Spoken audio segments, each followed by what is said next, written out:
Thinking Aloud. Conversations on the leading edge of knowledge and discovery with psychologist Jeffrey Mishlove.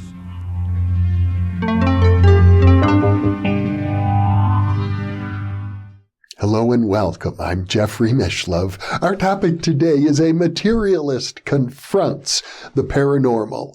My guest is Dr. David Levitt.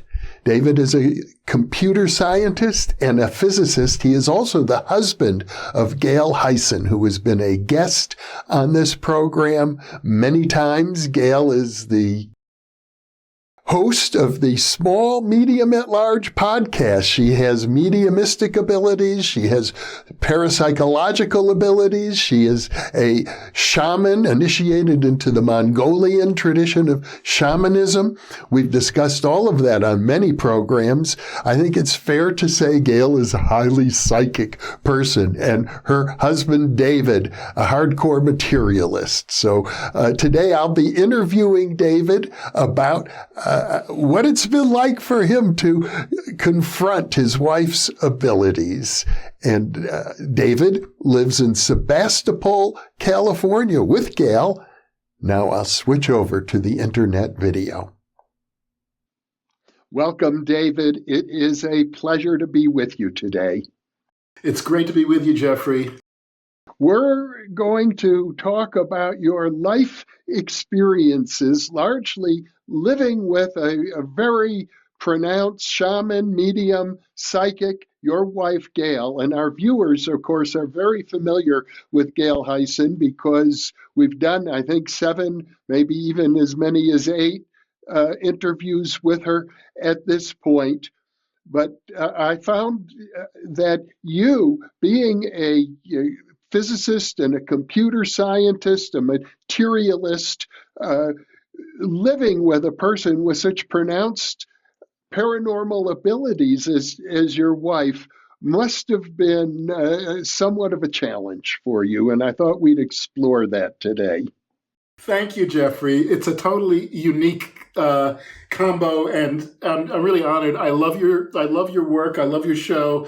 I love what you've been doing with Gail. I've peeked in from the sidelines. And yes, I am an extremely hard-nosed, hard science, I'm tempted to say skeptical person, but not the kind of Penn and Teller skeptic that's ignoring evidence and putting things down when they're real.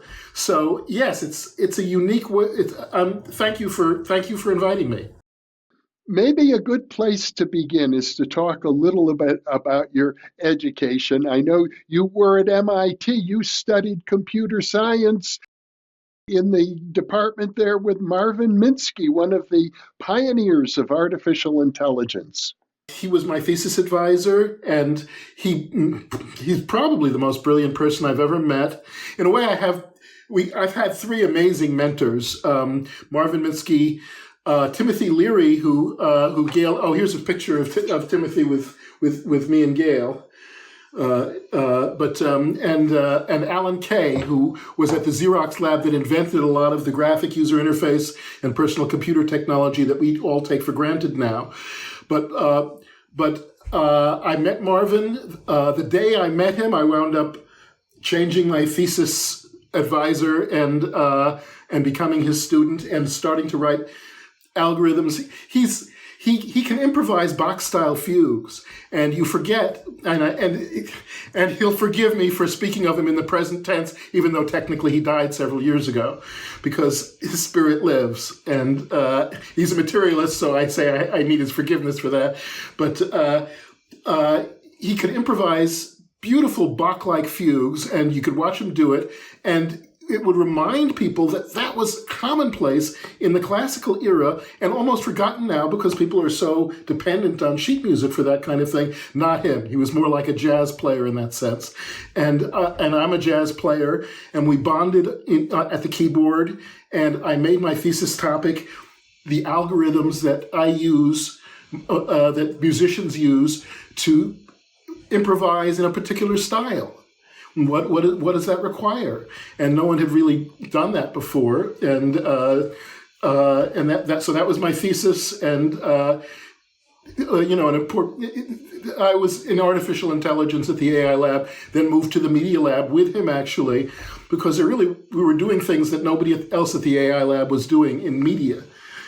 Making a Fats Waller style arrangement basically was among the things that I was doing. When I want to talk about truth and propaganda and how do you become a smart person, I was thrown out of first grade. I should tell you how I met Gail, but here's why I'm going to make a point about acquiring knowledge, being rebellious in some of the same respects that you are. When I was in first grade, my mother came in to see how I was doing in school, and she couldn't find me in the classroom. And it made her a little uncomfortable, and she waited. And the teacher asked a question, and the answer was 7, and the answer 7 came out of the closet. And my mother was pretty aghast. She was like, "Here I am. We integrated this Nassau County neighborhood. You bragged at the meeting about your integrated school, but you were referring entirely to my son and my daughter. And when I go to see the student in the school, he's in the closet. What's going on?" And she said, "Well, he kept calling out the answers." And so obviously I was quite bored in first grade, and I say I was thrown out of first grade. My mother, of course, says I was skipped, and I was also skipped in third grade, but that's a more complicated story. But anyway, it wasn't until I was much more like an adult that I realized I had a privileged background in a number of ways, in that my parents respected me and my intelligence, and if another student came out was having a conflict with a teacher, they were in trouble with the parent. But believe me, in Nassau County, if my parents always took the teacher's side against mine, I would be lynched intellectually. So they always respected and listened to me, and I was allowed to be smart in a way that a typical student is not. And I think that affected my whole life in a lot of ways, so I had to mention it. I also met Gail in 7th grade, and I could tell you that story because her special talents became evident very quickly. I know you had a very unusual upbringing, but yes, the story of how you met Gail in the 7th grade would be very interesting. So I was still 2 years ahead, and we were in the same 7th grade. And actually, my mother was a teacher at that school, an algebra teacher, and eventually the dean.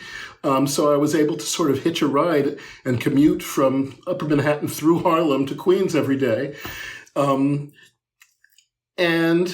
there was a very pretty blonde girl in my homeroom class. And I actually had this thought in my mind that, gee, I'm kind of pleased that I'm all the way across the room from this girl because I can't stop staring at her. And if I was any closer, she'd probably notice. And she looked at me from across 7A1 homeroom class and said, "David Levitt, did you want to kiss me?" And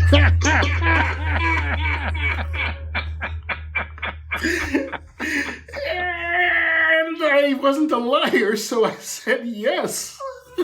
And the next thing you know, I had gently crossed the room to give her a relatively chaste kiss. But that was the beginning of our relationship. She was 2 years older. She was more my sister's age. My sister and her were good friends. And I only wish that I could go out on all the jaunts to Greenwich Village and whatnot that Gail and Ramona went out on. I invited her over once for a school project to, again, my family's Manhattan apartment, but she didn't stay long once I mentioned that she shouldn't be alarmed that my snake was missing, and if she sees it, if she sees my snake, she shouldn't be alarmed, but it had the opposite effect. There was basically a Gail-shaped silhouette through the wall as she quickly exited. And she invited me to something with Swami Satchidananda sometime after. But basically, we didn't spend a lot of time together, and I went off to summer camp, and she went off to Woodstock. And she was 14 when the Woodstock concert happened. We still I saved the correspondence that she sent me because I thought she was so precious.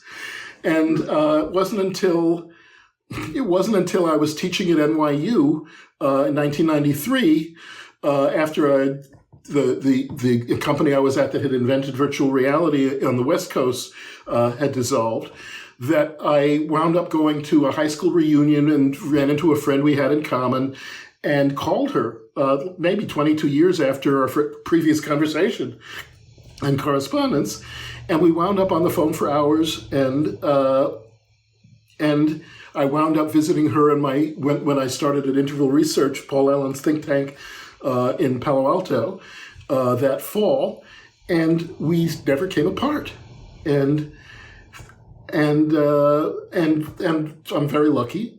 And but these phenomena persisted. And I mean, that was a special moment right there. But yes, Gail has this funny, unfiltered view that most people would think is incompatible with science, but it's also real, utterly real and true. And you'd have to, you wind up questioning almost everything about your assumptions and your prejudices when something that you think, something that's so implausible keeps happening. One of our first weekends together, she woke up and said, "Oh, I was having the strangest dream about our housekeeper's son vomiting." And the phone rings a minute later, and it's our housekeeper saying, "I can't come in today. My son is vomiting." And, this kind of thing happens constantly with her. The more alarming one, it's 3 a.m. Gail sits up abruptly in the bed, stricken looking. She runs into the bathroom. She's projectile vomiting into the toilet. I'm hopping out of bed, trying to keep up with her. Her face is red. And then it completely changes. And she says, "Uncle Willie died." Now, Uncle Willie wasn't in the hospital. Uncle Willie wasn't sick. Uncle Willie had tinnitus, was about the most serious disease that he had. But here's Gail experiences his death, including one of the main symptoms, vomiting, while he's having it. And she's done this again and again with people that we love, that she loves. And it's real. And there's no ordinary way that she would know these things. It's happened with the love of her life. She was in Asia and had no way of checking with him, checking with anyone they knew whether he was okay, because she somehow already knew he was gone and had experienced his last breath with him. So these things don't yield immediately to materialism. And it's not clear how she got that information, and it's not clear how.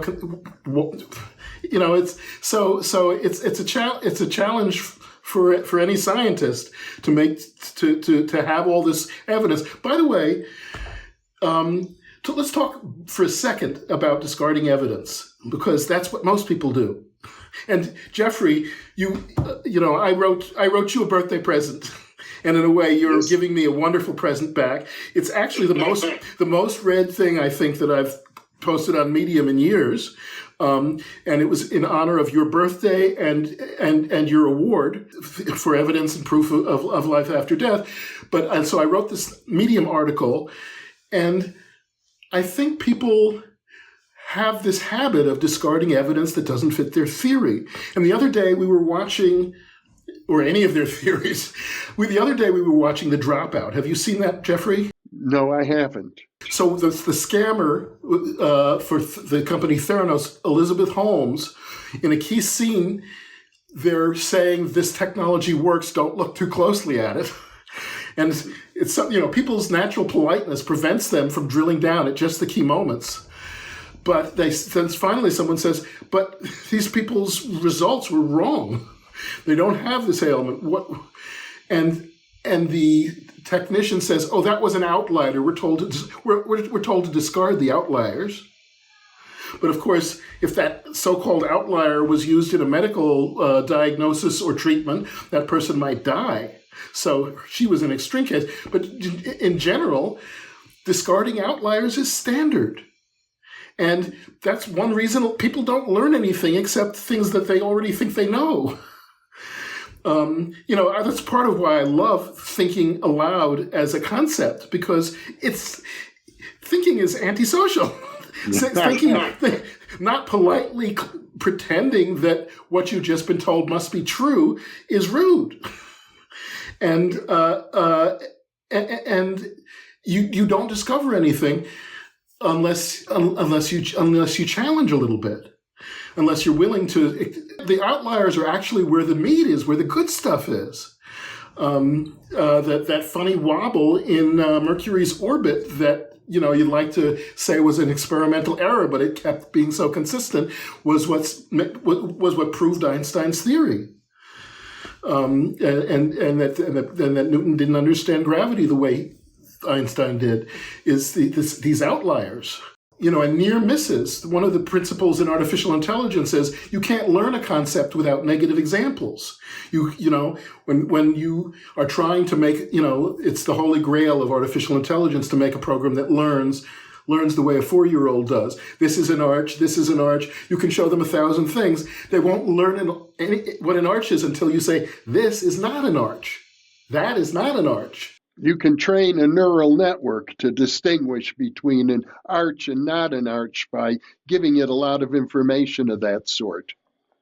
A lot of AI work was funded by the military. Actually, a lot of psychic research was too. And you have to be careful and skeptical of their biases, because they want to say that the thing works. And then they think you recognize tanks. And then you realized without the right negative examples, you really just picked up the atmosphere on the day that they filmed the tanks in your sample. You have to be hard-nosed about it. In addition to your scientific training, working with Marvin Minsky, whom incidentally I had the pleasure of interviewing about 35 years ago, and it was very clear to me that he was a materialist. In fact, he went so far as to say we are just nothing more than sophisticated machines, and we should be proud of it because we're the most sophisticated machines there are. And if we don't appreciate what great machines we are, we're doing ourselves a disservice. Yes, and on most of that, I'm not sure he said that's all we are, but yes, most of that I'm in full agreement with him. And we do ourselves, it's strange, but first off, yes, there's a lot of assumption just going into it that it's the neurons in our brain that are responsible for our intelligence and our behavior. And that may indeed be true. And to materialistically try to analyze that is or just to understand it is a noble, exciting goal. But that doesn't explain what Gail does. And that doesn't explain what Ingo Swann and the other paranormal savants, or whatever we should call them, is. And he tended to be on the skeptical side. I was telling the Uncle Willie story. I was actually at a party with a bunch of birthday party for Jaron Lanier, the inventor of virtual reality, last week with Gail and my kids. And there was one of my former Media Lab colleagues was there, and I mentioned this Uncle Willie experience. And she did what everyone naturally does, is say, oh, well, maybe he had another, as if she knew more about her medical condition than Gail or me. She was, immediately put on her skeptic hat and was like, well, surely they've been convinced by something that they shouldn't have been. But she said the most interesting thing is we were leaving the party because she's a brain scientist. She actually invented, a bunch of things before and since MIT. But so I guess I was saying goodbye, and the people she was talking to were talking about psychedelic research. And she surprised me by saying, well, maybe the work you're doing she was saying, finally, people are using psychedelic therapy in a way that actually helps people, and it was poo-pooed for 30 years. But I know as a brain scientist that the people who poo-pooed it were wrong, and that these people are really being helped, and our understanding of the brain is improving. Maybe the paranormal phenomena that Gail is involved in is going to be the next new science that attains credibility and understanding in a new way. And I was like, well, yes, and I was relieved that she was not, that she was open enough to see that all of this data was important, not outliers to be discarded. And that there's a new field of science that's going to emerge from it. Let us hope. Some people think this is always going to remain outside of science. There's this funny thing about repeatability, and Dean Radin does fantastic work, and Gail has frequently been a subject in his paranormal experiments in a bunch of different levels. I've seen her get a gut feeling about a photo before it's shown to her, and if it's a horrific photo, it's a strong reaction, but she hasn't seen the photo yet. And he gets these wonderful results, and she's so reliable. These things are so frequent with her that I often thought, gee, Dean is trying to get a little, get enough sigma to get to have a large sample and get a little result that shows that this is real or significant. And my reflex is always, why doesn't he just use Gail as the only subject, and then he'll have 100% on a lot of these? And I think that represents this challenge where, what if, these things aren't inherently repeatable? And, when Gail gets a totally unexpected call from someone asking where his patient's missing mother is, and she wants to be helpful so badly that she tells him, you can't fake that in a laboratory. But there she is describing exactly where she is, and it's hard to build that into a repeatable experiment. Now, in addition to your scientific training, which certainly helped to cultivate a materialistic attitude towards life, you also had an unusual education associating with radical left-wing people as you grew up, including your parents. And actually, I learned to my pleasure in an earlier conversation with you that growing up, you knew my cousin, Edith Siegel, who was a card-carrying communist. Yes. I think you learn more when you hang around with people who have forbidden ideas, and you are mired in propaganda when you don't. I mean, take this. This won't have changed, but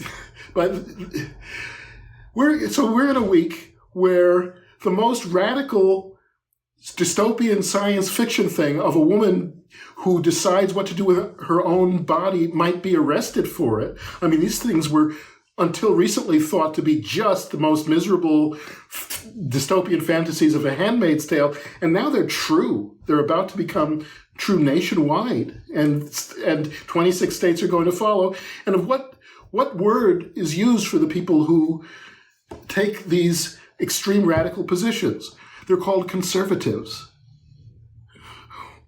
What kind of propaganda is it where you're obliged, and here's poor Chris Hayes on MSNBC describing this radicalness, and the chyron underneath him is lying and using the word conservative because that's the polite term for these fascists, these right-wing radicals, is to call, if you looked up conservative, it means it's a gentle, keeping things the same definition.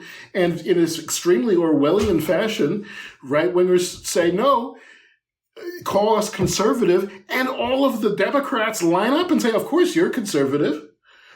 You'll take away all our rights, but you're conservative. So if you're not willing to say the communists have a point, or that Bernie Sanders has a point, or that then you're engaging in another big lie. You're the real enabler of the big lie. If only Republicans were saying they were conservative, you'd say, ha ha, It's more like bad science fiction. But when MSNBC and the Democrats and everyone says the people stealing women's bodies and their freedoms are conservative, everybody is participating in the Orwellian joke without being in on it. So yes, the Edith Segals who tell the truth, the Paul Robesons. I had a birthday surprise and saw a Paul Robeson movie as I woke up. But it was, my mother was an actress. Yes, going back to your question, my mother was the first black actress. Her name was Milroy Ingram then Milroy Levitt. But she was the first black actress to appear on Broadway in a role that wasn't as a servant or a slave. And Ossie Davis and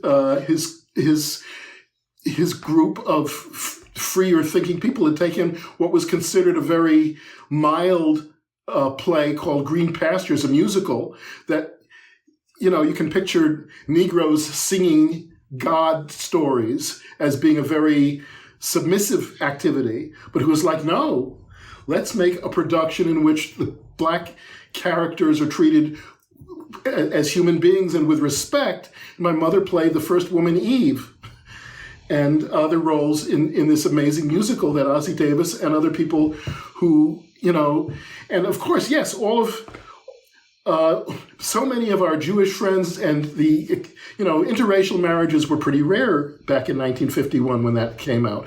My father saw her on the stage and fell in love and realized how absurdly intelligent she is. She's passed too, but again, and pursued her, in a very romantic story, which will, but this was a whole. Godfrey Cambridge would drive my father's cab. He owned a cab and a medallion, a very valuable thing in New York in those days. All these different now the term is woke, but we don't use that because everyone tries to make it an insult. All of these intelligent, aware of history, black and Jewish people who, in those days especially, were treated by the McCarthy-era right-wingers as pariahs, were the actual people telling the truth about what was going on in America. And you weren't, everyone was so fearful of the bullies who included Roy Cohn and Richard Nixon that you couldn't get the truth very easily. You had to find your own newspaper. And to tell the truth, that's sort of true today. The corporate network that stands for Democrats, MSNBC, and the one that stands for the evil Republicans, Fox, if you don't catch Democracy Now!, you'll never find out the truth because they're both corporate networks otherwise. So my parents were not victim to all of the assumptions that kept so many people's minds so small in the 1950s. Now, there are many positive things to say about the radical leftist movement that your family was part of and my family was part of. My distant cousin, Edith Segal, wrote a book, a child's book, back in the early 1950s called Be My Friend. And it had on the cover a black child and a white child holding hands together. And it caused a scandal. Isn't that tragic? Yeah. That was in Wisconsin? No, that was in New York. Too friendly to niggers? What does that actually mean? My God, for that to be a scandal just says everything. Jeffrey, it wasn't completely clear to me until the last few years, but I didn't realize that the Confederates have so far won the insurgency. You know how when George Bush stood up and said, mission accomplished in Iraq, and it didn't get through his head for years that Anbar province had what they began calling an insurgency, where they did everything short of putting the statue of Saddam back up because they despised the American, how could you not despise people who say, hey, if I say Iraq 9/11, 1,100 times in 1 year, that means they had something to do with it and are guilty and we should kill and attack them. It was so absurd. So yes, insurgencies after what was supposed to be a war that somebody supposedly won can be very effective. Well, what happened in 1865? You have Abe Lincoln saying, "Mission accomplished," and then practically hours later having a bullet through his head. And 50 years later, and I don't want to skip the whole Reconstruction, but really most of our school, you realize now that we're catching up in the new movement, most of our schools were about hiding the Reconstruction and pretending that the North really won. But what really happened over those 50 years is that every black person that thought they could vote was prevented from voting, and every black person who was in legislative office got taken out and intimidated. And by 1915, the great medium of cinema had its first feature film, and it was called The Birth of a Nation, and it was about how fantastic the Klan was, and how the discovery that niggas is scared of sheets was the thing that was going to allow us to kill those mongrels and keep them away from our women, and that was American culture. So what we've had is. So that was just the beginning of the insurgency that involved putting giant statues of the people who supposedly lost the war all over the country. And the insurgency won. And then it won for another 50 years. It's 160 years later, and we're just sort of recognizing that those statues mean the North lost. And George Floyd means the North lost, except that someone caught enough of it on camera that there's a chance we can change that. I don't want to really get into politics too much, David. I try to avoid it. Understood. But you did raise it, and I'm saying the leftists are right about this. And I agree, but I want to go to a different point, if I may, because I don't think your points are invalid in the least. One of the real problems, of course, with public discourse is that there's so much lying and whatnot in politics that people get sick of it very quickly, and I don't want to spoil your show, but I'm glad you raised Edith Siegel. I'm glad she didn't go to jail as a commie for letting white and black kids hold hands. The point I wanted to get to is that in spite of all of the wonderful social justice positions taken by the radical left, they were by and large hardcore. I do have to cut you off. The left is not radical. The left is into equality. That's not a radical idea. The right is radical, but go on. And I agree with you there, but as a card-carrying communist, in those days, these people were supporters of Stalin. And I don't think they were aware of all the atrocities that Stalin was committing. But Yes, I understand your point. So in that sense, I don't know that my parents were supporters of Stalin ever, but they were probably more optimistic than they should have been. Perhaps Edith was.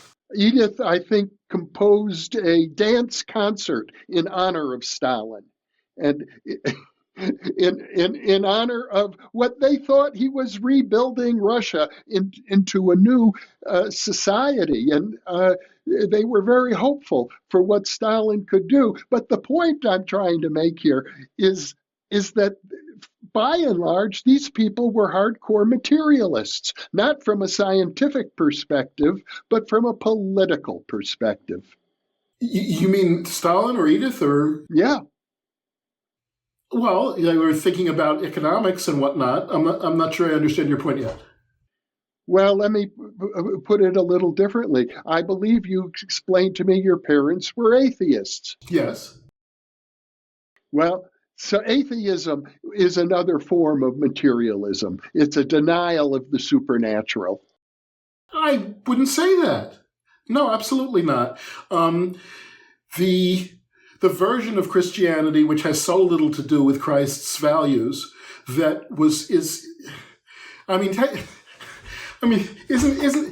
here's what my parents would have objected to. We have 5 now, starting with Clarence Thomas, who lied about his obsession with long dong silver, which you could easily find in his video rental receipts, who lied in order to get on the Supreme Court, and 4 other Catholics all perjured themselves under oath in order to do to women what they did this month. You can call them religious people, and most people would consider them, would claim that they were religious people, but they're not following Christ. They're not following the golden rule, and atheists have more in common with Christ than those Catholics. Lying for power is not what Christ was about. So they had a properly skeptical view of the mainstream ideas of being spiritual. And I said, Mom, what do I have to lie and put my hand on my heart at the beginning of school every day and claim that I believe that this is a nation under God? We had some long conversations. And something interesting happened in that same seventh grade class, because I had that question since I was 7. I said, I think it's bad if we let these people, I mean, right? Isn't it terrible? Right, you say atheism is anti-spiritual, but no, atheism is anti-lying. If you're the greatest follower ever of Jesus Christ and his values, and you're sitting in a classroom full of people that you know includes agnostics, because they're too young to have hard and fast rules about that, and atheists, and you're all being told that when you put your hand on your heart and pledge, you should say what you're told whether you believe it or not, that's not an anti-spiritual view. That's a truth view. I respect the other kids in the class who may not think the same thing that I do, and I'm not part of the project to coerce them into believing in the same God as the teacher. So in 7th grade, because no one else was, well, it was Vietnam, and a lot of people, including the teachers, were interested in politics.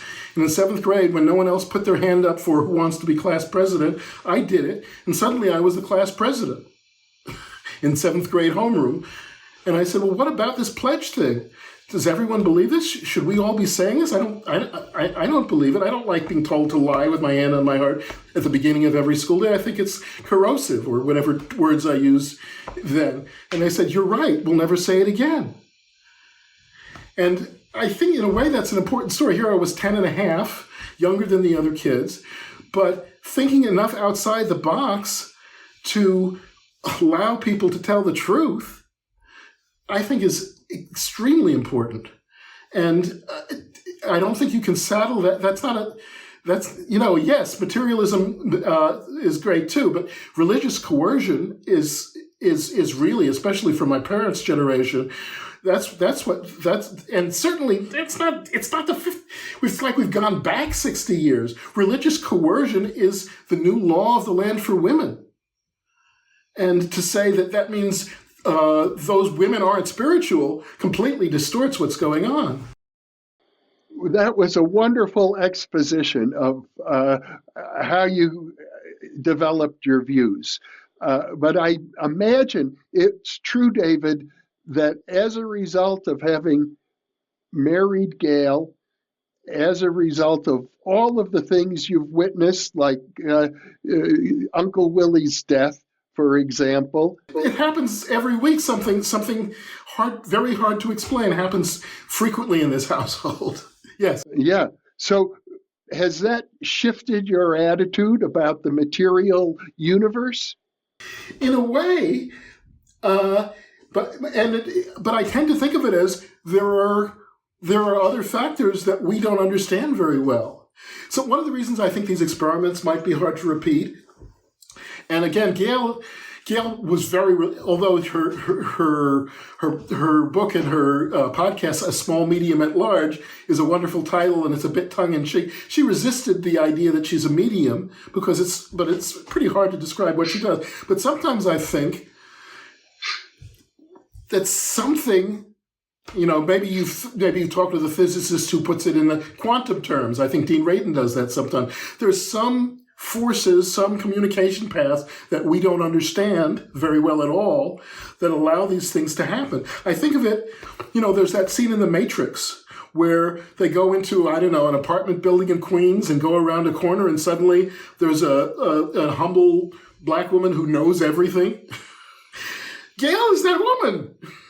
I don't know how she got there. You have to be humbled by it. And if you're asking the humble part of spiritualism, I'm down. We don't understand everything. There are mysteries beyond what Einstein and Newton and Marvin understand, and me. And so I'm completely humbled when this happens, and especially when it happens this frequently. So it's a frequent part of your life now, but I have to assume when you were studying with Marvin Minsky at MIT, when you were being educated in this environment with my wonderful communist cousin Edith Siegel, who I gather was one of your teachers. Well, actually, she was a frequent visitor to our summer camp along with Pete Seeger, who I'm sure some right-winger would slam as a radical, but who was just saying, this land is your land. In that wonderful environment, I'm very sympathetic to left-wing approaches to social justice. I am totally sympathetic to that. I endorse it 100%, in spite of the various right-wing critiques. But the point I'm trying to get to with you, David, is that you wouldn't have found in that wonderful environment any strong support for you to explore the paranormal or the sorts of things that you are now experiencing on a regular basis with your wife, Gail. We did not have paranormal stuff in my camp. On the other hand, I have to say, back when I was probably 12, I was fortunate enough to come across Robert Monroe's Journeys Out of the Body. And at the same time that I was learning to play jazz and ragtime with my best friend, we were like, wow, it sounds like he really experienced this. What's going on? And there was Charles Tart's Scientific American article about the paranormal, and I was interested in it at that time. It's not something that came directly out of my family or my school or those other parts of my culture, but they weren't forbidden either. Expanding the mind was, and being honest were the rules and the values, not rejecting things that seemed spiritual or unexplainable. So, I don't remember any pushback from my family when I said, maybe this Monroe guy and this Tart guy are onto something. Did you ever bring those topics up with Marvin Minsky? We actually had Penn and Teller as consultants at the Media Lab, and Marvin was a skeptic, and I tried to explain to him and Gloria, his beautiful wife, brilliant wife, a doctor, what had happened with Uncle Willie or something like that, and she was, you could see in their face that they're eager to dismiss it. And that they've seen a lot of, the truth is, a lot of people, especially people who call themselves religious, are gullible fools and wishful thinkers and people who don't look hard at evidence and are easy victims of con artists.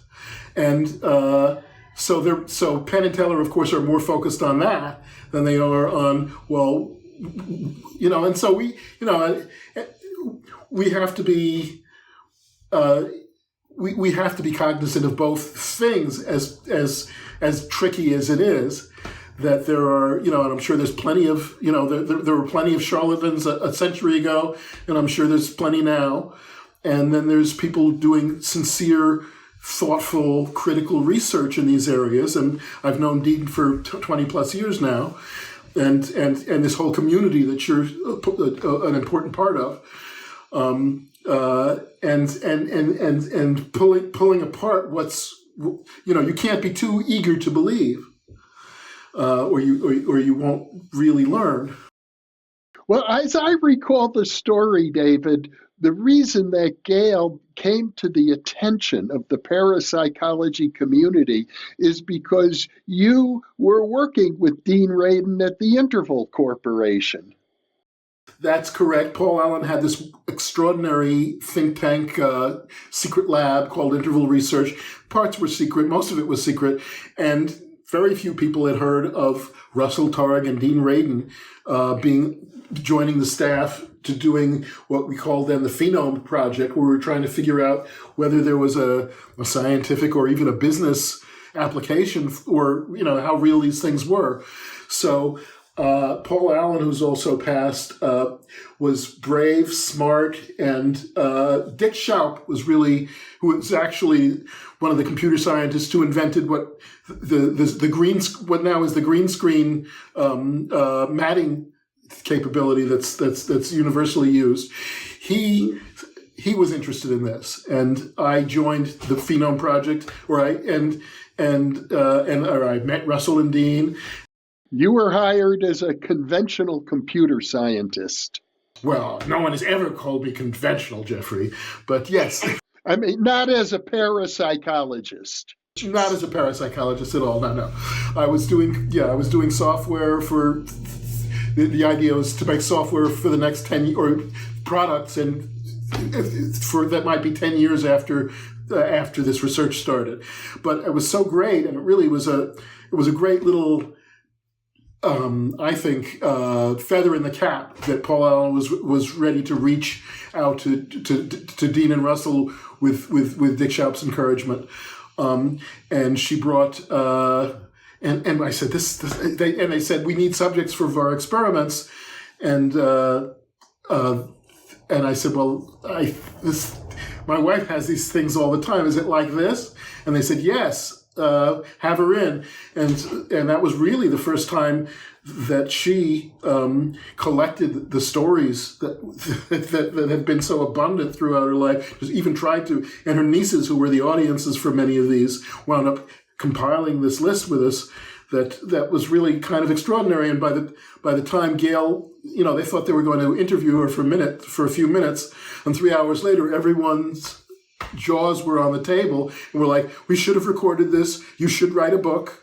Let's use you as a subject in these experiments, and that's how that part of her career got started.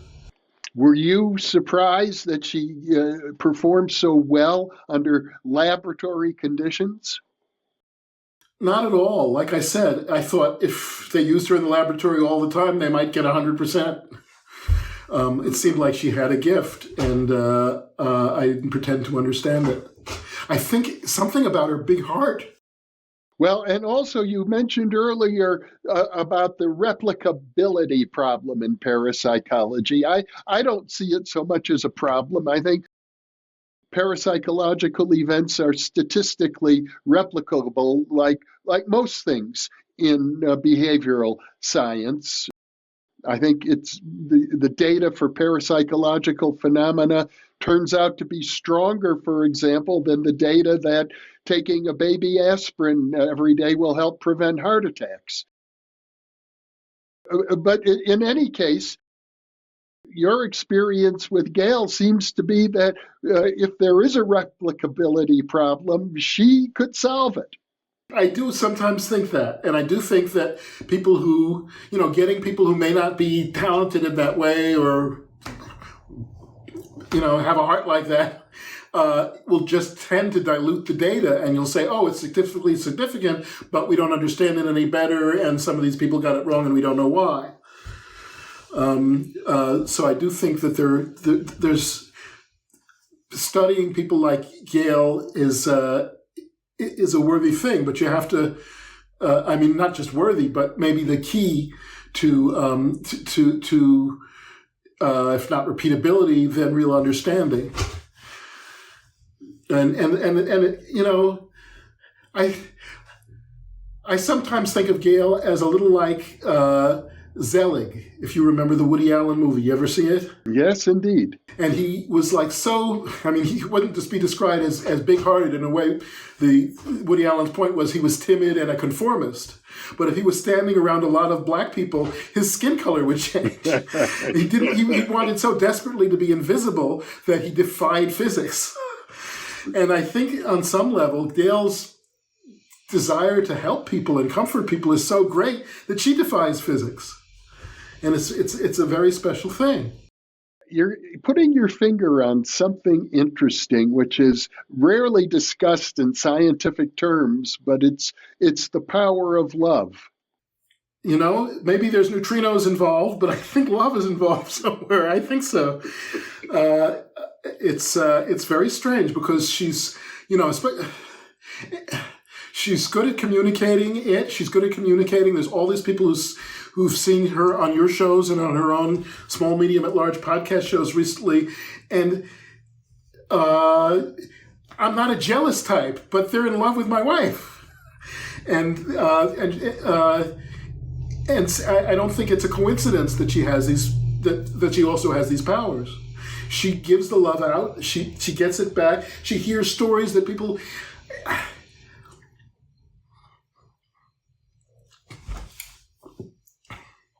I'm a materialist, but I'm an emotional, passionate guy.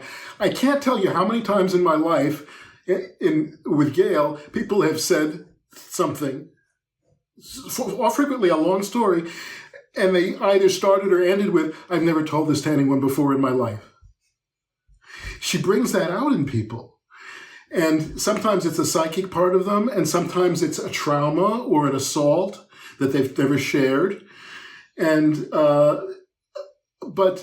and sometimes they're a total stranger. And the person they're sitting with who introduced her to Gail said, "Why didn't you ever tell me that?" They're a stranger to Gail, but the people who've known them for 30 years have never heard the story. So that's implausible.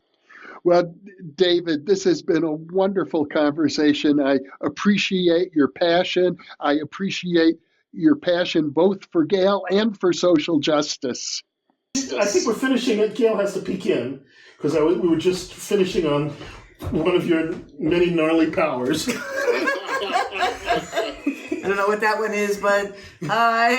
Hi, well, we're just wrapping up. All right, I'll be looking forward to listening to it. Yeah. And it's just so great that we're both on the same show together. Okay, love you guys.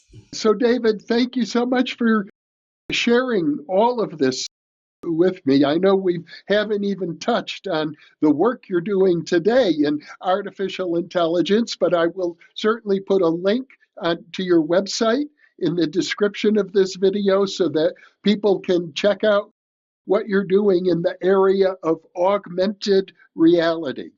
Please do. Augmented reality and the physics of gravity are two of my greatest passions, and please share the links about them. And I mentioned some of them in the article I did for you on your birthday, and we'll have to talk some more. Okay, well, thank you again for being with me today, David. Thank you, Jeffrey. It was a tremendous pleasure.